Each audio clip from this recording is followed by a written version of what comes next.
I'd like to welcome you, as ever, to another of our conferences. This will be the final for this year. And it's a great honor and pleasure to have you with us today. I want to say a special word of thanks to all our speakers who've traveled from afar to be with us, who have accepted our invitations. Many of you are academics, have very busy schedules at university, but have taken the time off to be with us today. So we really appreciate that you have given us the privilege to host you here in London. I want to say a special word of thanks also to the delegation from Indonesia, and to express our condolences and deep sadness with the disaster which struck the island of Sulawesi yesterday.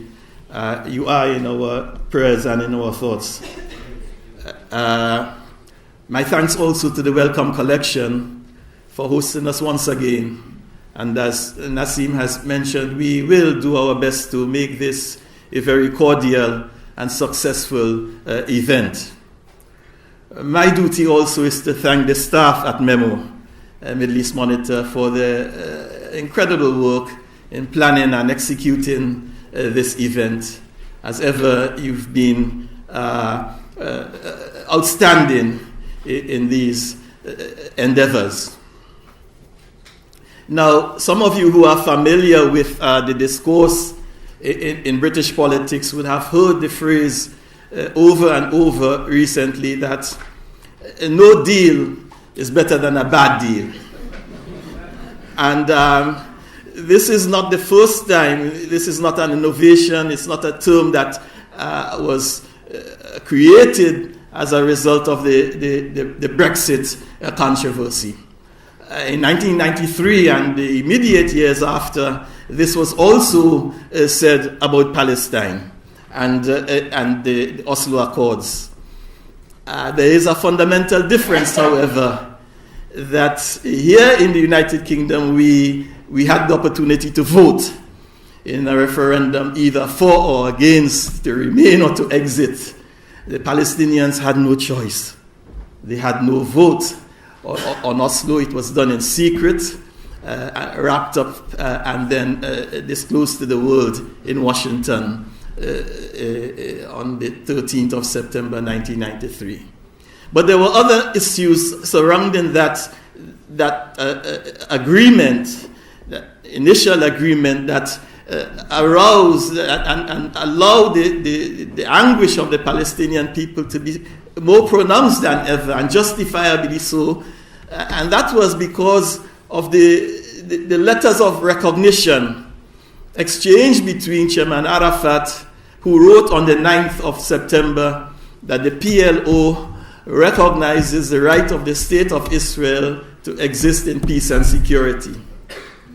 And the following day, 10th of September, Mr. Rabin wrote his response: the State of Israel recognizes the Palestine Liberation Organization as the representative of the Palestinian people.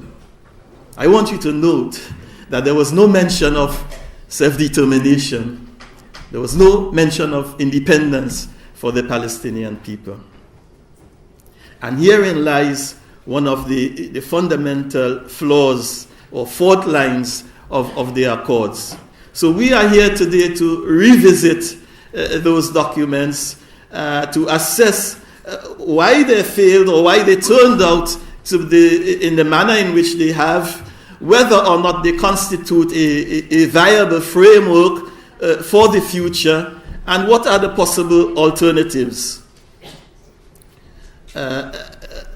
We are not about to look at the intent of Mr. Rabin, Chairman Arafat, Mahmoud Abbas, or Shimon Peres.